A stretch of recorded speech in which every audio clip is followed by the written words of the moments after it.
امید کا پھل۔ ایک شہزادہ شکار کھیل رہا تھا۔ اس نے دیکھا کہ ایک بوڑھا نیا باغ لگا رہا ہے۔ شہزادے نے اس سے پوچھا، بڑے میاں، تم تو قبر میں پاؤں لٹکائے بیٹھے ہو، پھر باغ لگانے کی زحمت کیوں اٹھاتے ہو؟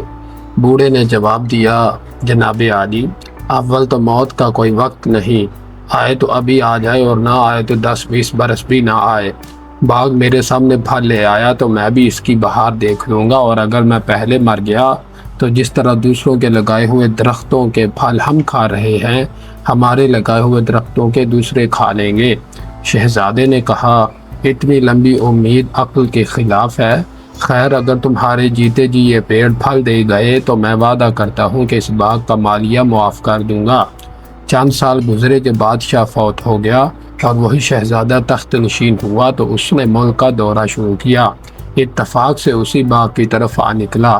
بوڑھے نے سلام اور دعا کے بعد اس سے عرض کی، حضور، جب میں باغ لگا رہا تھا ایک بہت بڑے شہزادے نے میری ضعیفی دیکھ کر وعدہ فرمایا تھا کہ اگر تمہاری عمر میں یہ باغ پھل دے گیا تو ہم مالیہ معاف کر دیں گے۔ اب باغ 2 سال سے پھل دے رہا ہے۔ حضور بادشاہ ہیں، اگر سب شہزادوں کو یہ پیغام پہنچا دیں تو ممکن ہے میرا کام ہو جائے۔